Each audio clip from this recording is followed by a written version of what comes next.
Hello friend, আশা করি তোমরা সকলেই ভালো আছো। সুন্দর ইতিহাসের পক্ষ থেকে জানাই আন্তরিক শুভেচ্ছা ও অভিনন্দন। পশ্চিমবঙ্গ মাদ্রাসা সার্ভিস কমিশন 2024 তোমাদেরকে আজকে একটি নতুন ভিডিওতে স্বাগত জানাই। ইন্টারভিউ রিলেটেড আজ এই ভিডিওটা হতে চলেছে।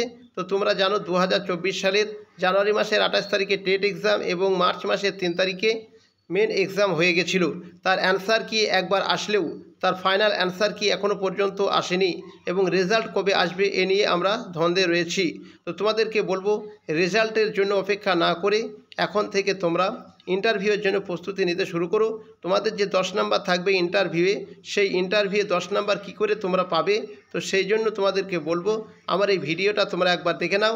ইন্টারভিউতে তোমাদের যে সমস্ত প্রশ্নপত্রগুলো সম্মুখীন হতে হবে বা হতে তোমরা পারো, সেই ধরনের কিছু বাছাই করা প্রশ্ন উত্তর নিয়ে আজকের এই ইন্টারভিউয়ের মহড়া প্রস্তুতি শুরু করা হচ্ছে। তো তোমরা যারা আমার কাট অফ ভিডিও দেখেছো, তোমাদের সকলের উদ্দেশ্যে জানানো হচ্ছে যে তোমরা ইন্টারভিউয়ের জন্য প্রস্তুতি শুরু করে দাও। ধরো মাদ্রাসা সার্ভিসের রেজাল্ট চলে আসলো, তখন আর প্রস্তুতি নেওয়ার সময়টা পাবে না। সেই জন্য তোমাদের সকলকেই আমার এই ভিডিওতে অগ্রিম শুভেচ্ছা ও অভিনন্দন জানিয়ে কিছু গুরুত্বপূর্ণ প্রশ্ন উত্তর নিয়ে ভাবলাম তোমাদের সম্মুখে হাজির হয়, তাই আজকের এই ভিডিওতে আসা। তাছাড়া তোমরা জানো সোশ্যাল মিডিয়ায় একটি খবর কিন্তু ভাইরাল হচ্ছে, জুলাইয়ের শেষের দিকে নাকি মাদ্রাসা সার্ভিসের রেজাল্ট আসছে কিংবা আগস্টের প্রথম দিকে, এমনটাই কিন্তু খবর একটা ছড়িয়েছে। যদি এটা সত্য হয়ে যায় তাহলে তখন তোমরা আর হাতে সময় পাবে না। সেজন্য বলবো তোমরা জোর কদমে ইন্টারভিউ প্রস্তুতি চালিয়ে যাও। তো চলো আজকের 10টি ইন্টারভিউ কোশ্চেন ইতিহাস থেকে দেখে নিই। তার আগে আরেকটা কথা তোমরা শুনে রাখো, যারা 2014 সালে মাদ্রাসা সার্ভিসের ডি গ্রুপে টেট এক্সাম দিয়েছিলে তাদের জন্য কিন্তু একটা সুখবর আসছে। এতদিন কেস চলছিল, সেই কেসটা মিটে গেলে এবার সেই খবরটা কিন্তু আসতে চলেছে। সম্ভবত খুব তাড়াতাড়ি একটা রেজাল্ট কিন্তু ডি গ্রুপের জন্য আসতে চলেছে। যারা সেই সময় পরীক্ষা দিয়েছিলে বা পরীক্ষার পরে ইন্টারভিউ তোমরা দিয়ে পাশ করেছিলে, তো সেই ইন্টারভিউয়ের রেজাল্ট দিয়েই তোমাদের কিন্তু এবার নিয়োগ করতে চাইছে মাদ্রাসা সার্ভিস কমিশন। সেজন্য তোমাদেরকে বলবো তোমরা সেই সময়কার ইন্টারভিউয়ের যে অ্যাডমিট বা কল লেটার তোমাদের কাছে ছিল, সেই অ্যাডমিট বা কল লেটারটা কিন্তু রেডি করে রাখো, অবশ্যই খুঁজে রেডি করে রাখবে। তো সেই সঙ্গে আরও বলবো যে তোমরা এর পরেই কিন্তু মাদ্রাসা সার্ভিসের এই রেজাল্ট কিন্তু চলে আসবে। তো চলো তার জন্যই আজকের এই ইন্টারভিউ প্রস্তুতি। তো আমরা প্রথমেই দেখে নেব 1 নাম্বার প্রশ্ন কি রয়েছে। 10টা প্রশ্নের মধ্যে তোমরা কতগুলো প্রশ্ন ঠিকঠাক করতে পারছো একবার দেখে নাও। এই প্রশ্নের সঠিক উত্তরগুলো তোমরা অবশ্যই ভালোভাবে জেনে যাবে। তো দেখে নাও প্রথম যে প্রশ্নটা রয়েছে, পরাধীন ভারতবর্ষের প্রথম স্বাধীনতা কবে পালিত হয়? পরাধীন ভারতবর্ষের প্রথম স্বাধীনতা কবে পালিত হয়? তো এই প্রশ্নের সঠিক উত্তর যেটা হয়ে যাবে 1930 খ্রিস্টাব্দের 26শে জানুয়ারি। 1930 খ্রিস্টাব্দের 26শে জানুয়ারি। তারপরে 2 নম্বরের প্রশ্ন আমরা দেখে নেব, গান্ধীজি জাতীয় কংগ্রেসের কোন অধিবেশনে সভাপতিত্ব করেন? গান্ধীজি জাতীয় কংগ্রেসের কোন অধিবেশনে সভাপতিত্ব করেন? তো এই প্রশ্নের যেটা সঠিক উত্তর হয়ে যাবে, তো চলো দেখে নিই। এই প্রশ্নের সঠিক উত্তরটি হবে বেলগাঁও অধিবেশনে। বেলগাঁও অধিবেশনে এটি ঘটেছিল 1924 খ্রিস্টাব্দে। এটি ঘটেছিল 1924 খ্রিস্টাব্দে। এই প্রসঙ্গে একটা কথা মনে রাখতে হবে যে গান্ধীজি ভারতবর্ষে জাতীয় কংগ্রেসের একটি মাত্র অধিবেশনেই সভাপতিত্ব করেছিলেন, সেটি হলো বেলগাঁও অধিবেশন। তারপরে 3 নম্বরের প্রশ্নটা আমরা দেখে নেব, গান্ধীজির রাজনৈতিক প্রধান হাতিয়ার কী ছিল? গান্ধীজির আধ্যাত্মিক গুরু কাকে বলা হয়? গান্ধীজির রাজনৈতিক প্রধান হাতিয়ার কী ছিল আর গান্ধীজির আধ্যাত্মিক গুরু কাকে বলা হয়? তো চলো এই প্রশ্নের সঠিক উত্তরটা আমরা জেনে নিই। গান্ধীজির রাজনৈতিক প্রধান হাতিয়ার ছিল সত্যাগ্রহ। গান্ধীজির রাজনৈতিক প্রধান হাতিয়ার ছিল সত্যাগ্রহ। গান্ধীজির আধ্যাত্মিক গুরু ছিল লিউস টলস্টয়। গান্ধীজির আধ্যাত্মিক গুরু ছিল লিউস টলস্টয়, অবশ্যই মনে রাখবে। এর আগে আমরা গান্ধীজির রাজনৈতিক গুরু গোপালকৃষ্ণ গোখলে, সেটা এর আগের ভিডিওতে আমরা জেনে গেছি। তো এগুলো অবশ্যই আমাদেরকে জেনে যেতে হবে। তারপরের প্রশ্ন আমরা দেখে নেব 4 নম্বরের প্রশ্ন, গদর কথার অর্থ কী?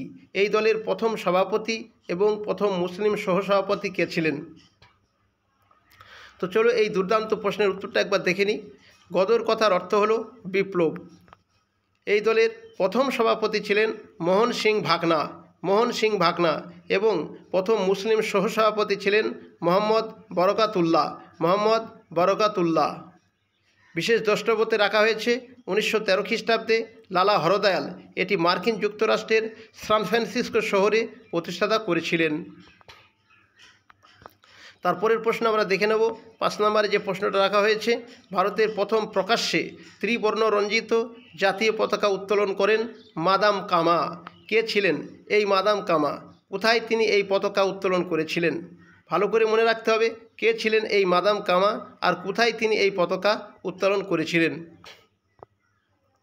তো চলো এই প্রশ্নের সঠিক উত্তরটা জেনে নিই। তিনি ছিলেন একজন ধনী পারসিক মহিলা। তার পুরো নাম ছিল মাদাম ভিকাজি রুস্তমজি কামা। 1907 খ্রিস্টাব্দে মাদাম কামা জার্মানির স্টুটগার্টে অনুষ্ঠিত সমাজতান্ত্রিক সম্মেলনে যোগদান করে এই পতাকা উত্তোলন করেছিলেন।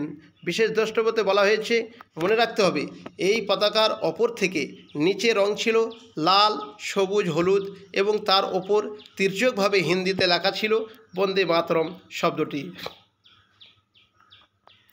তারপরের প্রশ্ন 6 নম্বরের প্রশ্ন, প্রথম লাহোর ষড়যন্ত্র মামলার প্রধান আসামি কে ছিলেন? এই মামলায় কতজনকে গ্রেপ্তার করা হয়েছিল? তো চলো এই প্রশ্নের সঠিক উত্তরটা জেনে নিই। প্রথম লাহোর ষড়যন্ত্র মামলার প্রধান আসামি ছিলেন বিপ্লবী রাস বিহারী বসু। এই মামলায় 61 জন বিপ্লবীকে গ্রেপ্তার করা হয়েছিল। বিশেষ দ্রষ্টব্যতে বলা হয়েছে, দেখো 1915 খ্রিস্টাব্দে 12ই মে খিদিরপুর ডক থেকে SS সানুকি মারু নামে জাপানি জাহাজে করে তিনি PN ঠাকুর ছদ্মনামে রবীন্দ্রনাথ ঠাকুরের আত্মীয়র পরিচয় দিয়ে জাপানে চলে গিয়েছিলেন।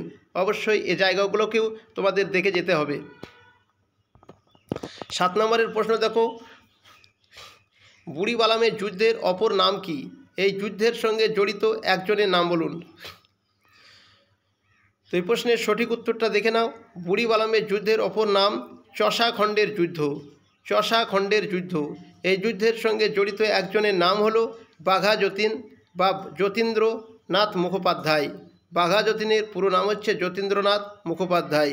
এই প্রসঙ্গে জেনে রাখতে হবে 1915 খ্রিস্টাব্দে 9ই সেপ্টেম্বর এই যুদ্ধ হয় এবং পরের দিন বাঘা যতীন মারা যান 10ই সেপ্টেম্বর।